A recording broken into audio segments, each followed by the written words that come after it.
तर friend welcome to profess traders. जसे की आपण खूप दिवसापासून अनालिसिस टाकलेलं होतं युट्यूबवर, त्याच पद्धतीने आपण बघू शकतात की आपल्या अनालिसिस फुल्ली पद्धतीने वर्क झाले आहे. जसे की आपण वन डेच्या टाइम फ्रेमवर सांगितलं होतं की आपण कशा पद्धतीने आपल्याला मार्केट बघायला भेटू शकतंय. एक्झॅक्टली आपण ह्याच लेवलला सांगितलं होतं. जसं की ह्या पोझिशन आपण अनालाइज केलं होतं, जे की तारीख होती 18 जुलै आपण सांगितलं होतं मार्केटचे एक्झॅक्ट पोझिशन, मार्केट कुठं वर जाऊ शकतं, कुठून खाली येऊ शकतं.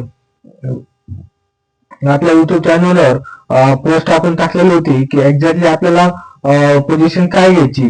तर ज्यांना कोणी युट्यूबची पोस्ट बघितली नसेल त्यांनी युट्यूबची पोस्ट बघून घ्या, जे की आपण खूप 18 जुलैलाच आपण पोस्ट केली होती. जेणेकरून आपलं अनालाइज जे आहे ते आज रोजी बघायला गेलं तर आपण अनालाइजचा 3% आपल्याला कव्हर करता आलेला आहे, जे की आपल्याला इझिली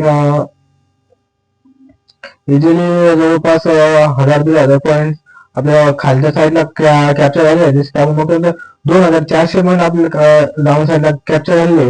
एक्झॅक्टली सिम्पली अनालिसिस आपण सांगितलं होतं, कसल्याही पद्धतीने आपण याच्यामध्ये ताळतोड नव्हती केलेली आणि त्याच पद्धतीने आपल्या 100% फॉलो झालेले आहे, जे की आपण बघू शकता, जे की आपले टोटली एकदम ॲक्युरेट अनालिसिस झालं आहे. जर बघायला झालं तर आता सोमवारी मार्केट कशा पद्धतीने वर्क होऊ शकतं याच्यावर आपण थोडंसं डिस्कशन बघू. तर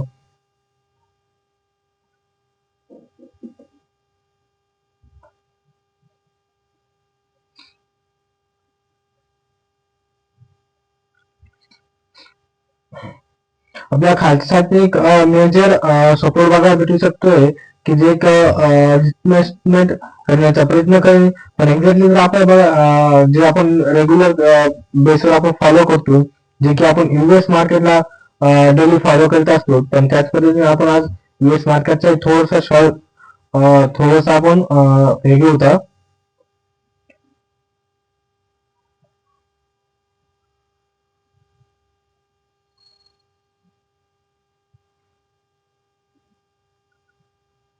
ठीक आहे. जसं की आपण समजू शकतो की एक्झॅक्टली जर बघायला गेलं तर आपल्यासाठी 2 लेवल्स बघायला आहेत.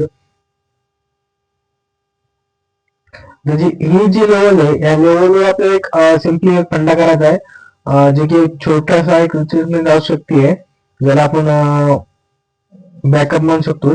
आणि टेस्ट जरी जर झालं तिथून आपल्याला एक इझिली 2 पॉईंट सांगून देतो, जेणेकरून आपल्याला एकदम प्रॉपर अनालिसिस होऊ शकतंय.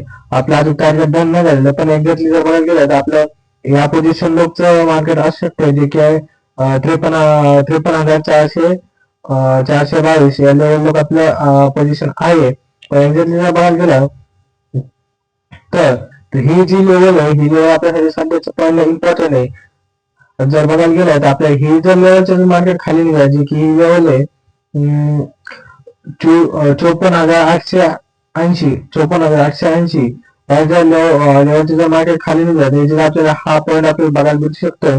जर मार्केट ह्या पॉईंटच्या जर वरती गेला, जे की लेवल आपली 55,000 जी लेवल आहे 55,020च्या वरती जर मार्केट गेलं तर आपण एक इझिली आपल्याला बायर साईडचा पॉईंट या लेवलला बघायला भेटू शकतो. आपल्याला 200-600 पॉईंट आपल्याला इझिली वरती मार्केट बघायला भेटू शकतंय.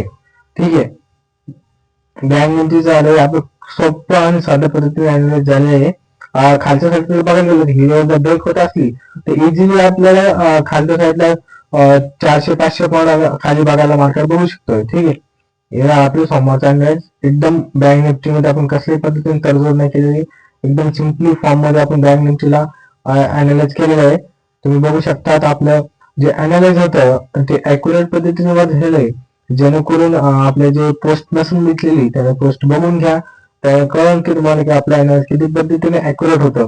चला निफ्टीवरच आपण निफ्टीचं पण आपण सेम फॉलो करणार होता. निफ्टी मध्ये आपल्याला एक आपण पोझिशन ट्राय केली होती आणि एकदम अॅक्युरेट पोझिशन झाली होती. ज्या लेवलवर सांगितलं होतं त्या लेवलवर बाईंग नाही आली, पण त्याच्या खालच्या साईडने बाईंग एक्झॅक्टली आली होती. जसं की मार्केट या लेवल पेक्षा होतं मार्केट, आपण सांगितलं होतं मार्केट आपल्या डाऊन साईडला फॉलो होऊ शकतंय. एक्झॅक्टली बघू शकताय मार्केटनी खूप पद्धतीने प्रतिसादित करून आपल्याला बँक निफ्टीला डाऊन साईडला घेऊन गेलेली. एक्झॅक्टली बघायला गेलं तर आपल्यासाठी याच्यामध्ये सेम सेम पॉईंट निघून येतो, जे की आपल्याला खालच्या साईडलाच असू शकते आणि हा पॉईंट आपल्यासाठी एक प्लस आणि प्लस पॉईंट असू शकतो, जे की आपल्याला ज्याला कोणी बाईंग करायचे असेल त्याच्यासाठी एक प्लस पॉईंट आहे. सेकंड जे पॉईंट आहे आपलं जे टार्गेट अजून आलं नाही, पण एक्झॅक्टली जर बघायला गेलं तर टार्गेट जवळजवळ 70% टार्गेट डन झालेलं आहे. ह्याच्यापेक्षा आपण एक्सपेक्टेशन जास्त नाही करू शकत. ठीक आहे, चला आपल्याला सिम्पली अॅनालाइज आहे, जे की आपल्या लेवल सांगतो. पहिली लेवल जी आहे ती 24,300 जर मार्केट खाली निघत असेल तर एक्झॅक्टली आपली सेल पोझिशन आपल्याला खाली बघायला मिळू शकते, ओपन होऊ शकते. इथून आपल्याला सेल पोझिशन कंटिन्युअसली तो फॉलो होऊ शकते. जर बाईंग साठी जर कोणी इंटरेस्टिंग असेल तर बाईंग आपल्याला ह्या लेवलच्या कंटिन्युअसली वरती करायची आपल्याला बाईंग. ठीक आहे, ही जी लेवल आहे या लेवलच्या वरतीच बाईंग झाली पाहिजे. एक्झॅक्टली जर सपोज जर बघायला गेला तर मिनिमम 50 ते 30 पर्यंत आपलं टॉप लॉस असू शकते. इथून वरती जर गेला तर इथून आपलं सिम्पली जे की बाईंग आहे 24,410 24,410च्या वरती जर मार्केट गेलं इथून आपण कंटिन्युअसली बाईंग झोन मध्ये राहू शकतो. ठीक आहे, आपल्याला एक इझिली वरती आपल्याला 200 ते 300 पॉईंट आपल्याला इझिली वरती बघायला भेटू शकतात. ठीक आहे, बँक निफ्टी जर बघायला गेलं तर खाली साईडला आपल्याला इझिली 300 प्लस पॉईंट बघायला भेटू शकतात. पण एक्झॅक्टली जर बघायला गेलं तर खूप दिवसापासून मार्केट निगेटिव्ह होतं, पण एक्झॅक्टली ह्या पोझिशन मार्केट एक पॉझिटिव्ह घेऊ शकतं. त्याच्यामुळे आपण सतर्क राहा आणि ह्या लेवलचा आपण फॉलो करा, कारण की ह्या लेवल जर तुम्ही फॉलो केला तुम्ही प्रॉफिट मध्ये राहू शकता. ठीक आहे, ओके.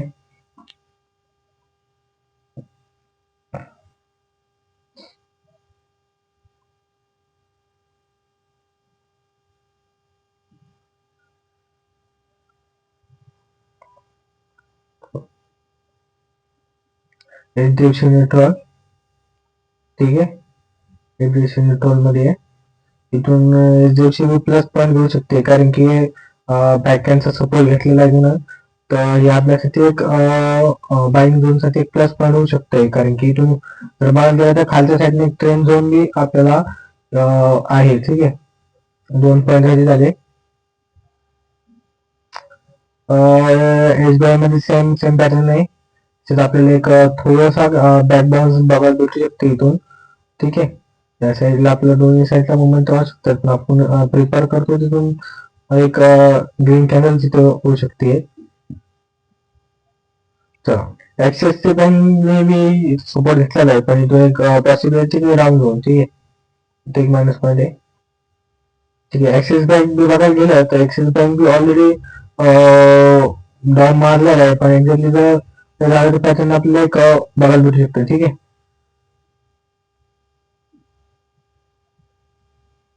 ठीक, लेवल फॉलो राहतं, लेवल ऑफ काम करा. लेवल तुम्ही भेटला तर आपण problem. Okay, thanks for watching.